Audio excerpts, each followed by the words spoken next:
আসসালামু আলাইকুম। দেশে প্রবাসে সবাইকে স্বাগত জানাচ্ছি আজকের আলোচনা শুনবার জন্য। সংবিধান সংস্কার, গণভোট এবং নির্বাচন, এটি হওয়ার পথে নাকি না হওয়ার পথে, এই নিয়ে দেশের মানুষের জল্পনা কল্পনার শেষ নেই। তেমনি নানা শ্রেণী পেশার মানুষ নানা মহলে নানান গুঞ্জন তুলছে।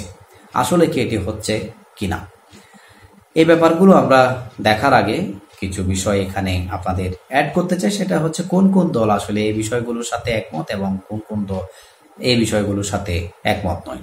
গত 15 মাসে জাতীয় ঐক্য কমিশনের যে সৃষ্টি লগ্ন থেকে এই পর্যন্ত নানান কিছু আলোচনা হয়েছে, অনেকগুলো বিষয়ে একমত হয়েছে, অনেকগুলো বিষয়ে দ্বিমত রয়ে গেছে রাজনৈতিক দলগুলোর মধ্যে। তার মধ্যে এই সংবিধান সংস্কার নিয়ে যে গণভোট, সেই গণভোটের তারিখ নিয়ে এখনো পর্যন্ত বিবাদ অমীমাংসিত। যদিও বা প্রধান উপদেষ্টা ঘোষণা করেছেন নির্বাচনের দিনই গণভোট সম্পন্ন হবে এবং এতে বিএনপি স্বাগত জানালেও জামায়াত ইসলাম কিন্তু স্বাগতের সাথে নিন্দাও জানিয়েছেন। সে বিষয়গুলো আমি এখানে তুলে ধরছি না, কি কারণে নিন্দা, কি কারণে সাধুবাদ জানিয়েছেন।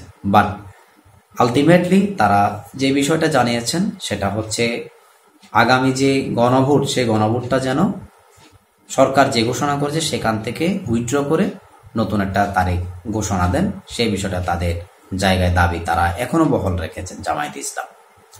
এখন এই গণভোটটি এবং আগামী যে নির্বাচন, সেই নির্বাচন হওয়ার পথে নাকি না হওয়ার পথে, এবং সংবিধান সংস্কার বিষয়টি হওয়ার পথে নাকি না হওয়ার পথে, এই বিষয়টা যদি আমরা দেখি, এখানে আপনারা আজকে যে বক্তব্য দিয়েছেন জনাব সালাউদ্দিন সাহেব, তিনি বলেছেন যে সরকারি আদেশ বা গণভোটের মাধ্যমে সংবিধান সংস্কার বা সংশোধন সম্ভব নয়।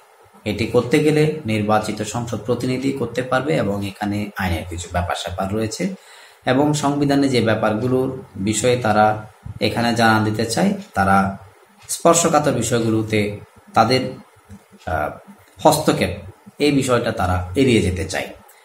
এখন সেই সাথে আমরা যদি দেখি যে জামাত ইসলামের যে ব্যাপার, তারা সংবিধান অর্থাৎ জুলাই সনদ বাস্তবায়ন এটা করার জন্য, আইনি ভিত্তির জন্য যে ব্যাপারটা রয়েছে সেটার গণভোট এবং গণভোট পরবর্তী বাংলাদেশ কিভাবে চলবে, অর্থাৎ সংবিধানে এটি যোগ করে কোন পথে বাংলাদেশ যাবে, সেটার জন্য গণভোটটা তারা নির্ধারিত যে তারিখ তার আগে তারা করতে চায়।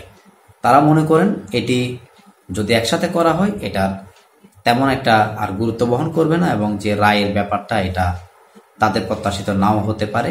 এই কারণে মূলত তারা একই দিনে সংবিধান সংস্কারের যে গণভোট, সে গণভোট এবং নির্বাচন করতে নারাজ। এখন এর ভিতরে নাসিরউদ্দিন পাটোয়ারি, এনসিপির একজন নেতা, তিনি বলেছেন যে জুলাই সনদে শাহাবুদ্দিন চুপ্পু মহামান্য রাষ্ট্রপতি তিনি সিগনেচার করে এটাকে অপবিত্র করে ফেলেছেন।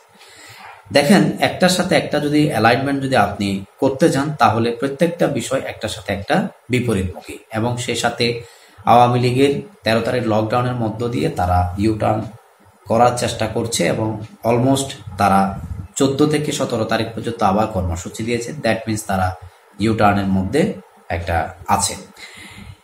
যেভাবে বলেন, এখানে পক্ষে বলেন বিপক্ষে বলেন, এটা অস্বীকার করার কোনো উপায় নেই। হয়তো আপনি ভাবছেন যে আওয়ামী বিদ্বেষের জায়গা থেকে হোক বা তাদের অপছন্দ করতেছেন সে জায়গা থেকে হোক, তারা পারবে না। বাস্তবতাটা কি, সেটা যদি 13 তারিখে যে লকডাউন, সেই লকডাউনের ঢাকার পরিস্থিতি, ঢাকার যে অবস্থা, সেটা ফকফকা এবং সেই সাথে সারা দেশে তাদের যে নেতাকর্মী রয়েছে তাদের যে অবস্থান কর্মসূচি, সব মিলিয়ে তারা তাদের জায়গায় যে সিগন্যাল দিয়েছে এটাকে যেভাবে আপনারা অস্বীকার করেন না কেন, ফেলে দেওয়ার মতো এখানে সেই ধরনের কোনো কিছু নেই।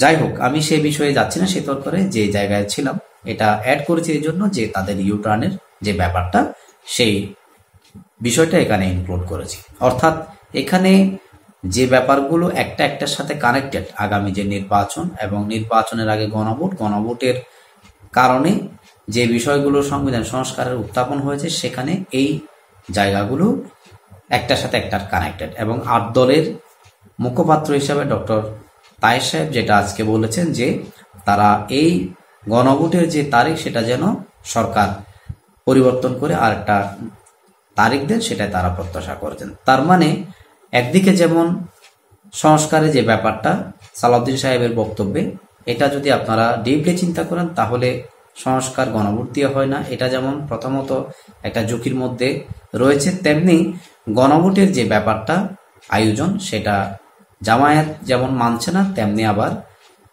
বিএনপির জায়গা থেকে নির্বাচনের আগে এই গণভোট চাইছে না। তো উভয় জায়গা থেকে যে বিবাদ সেটা এখনো পর্যন্ত মীমাংসিত হয়নি, যার ফলে এটিও কিন্তু একটা ঝুঁকির মধ্যে।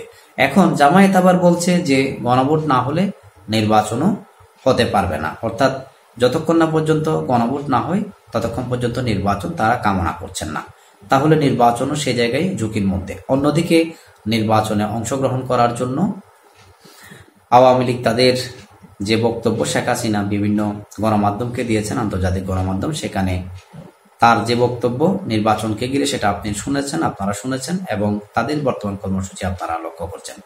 সব মিলিয়ে নির্বাচন, যারা 5 আগস্টের পর আন্দোলনের স্টেক হোল্ডার, তারা যেমন এগুলো নিয়ে বিভিন্ন মতানৈক্য রয়েছে, তেমনি আওয়ামী লীগকে সরকারের ঘোষণা অনুযায়ী তারা এবং বিভিন্ন দলের চাওয়া পাওয়া অনুযায়ী যে অংশগ্রহণমূলক নির্বাচন সেখানে আওয়ামী লীগ থাকবে না, সেটা নিয়ে তারাও যে তৎপর, সেটার বিষয়টাও এখানে ইনক্লুড হয়ে গেছে। এখন সব ব্যাপারগুলো যদি দেখেন, একদিকে আন্দোলনের স্টেক হোল্ডারগুলোর বিবাদ অমীমাংসিত, অন্যদিকে আওয়ামী লীগের ইউটার্ন, সেই দিকে যদি দেখেন তাহলে নির্বাচনী পরিবেশ, গণভোটের পরিবেশ, এটা বিঘ্ন হওয়ারই পথে। যদি বিঘ্ন হয় তাহলে নির্বাচন, গণভোট এগুলো ঝুঁকির মধ্যে, এবং সেই সাথে এগুলো যদি ঝুঁকিতে পড়ে যায় যে সংবিধান সংস্কারের বিষয়, এটাও ঝুঁকিতে। সুতরাং রাজনৈতিক জায়গাগুলো থেকে যেটা দেখা হয় সেটা যদি বিশ্লেষণ করতে চাই নিরেটভাবে, নিউট্রালাইজভাবে, তাহলে আগামী যে নির্বাচন, যে সম্ভাব্য তারিখ সরকার কর্তৃক ঘোষণা হয়েছে, সেটা হতে গেলে যে পরিবেশগুলো দরকার সেই পরিবেশগুলো যদি অনুকূলে থাকে তাহলে হতে পারে, আর যদি অনুকূলে না থাকে, প্রতিকূল অবস্থায় পড়ে যায়, তাহলে সরকার এই নির্ধারিত সময়ে দিতে পারবে কিনা এটা আপনারাই আপনাদের জায়গা থেকে মন্তব্য করে লিখতে পারেন।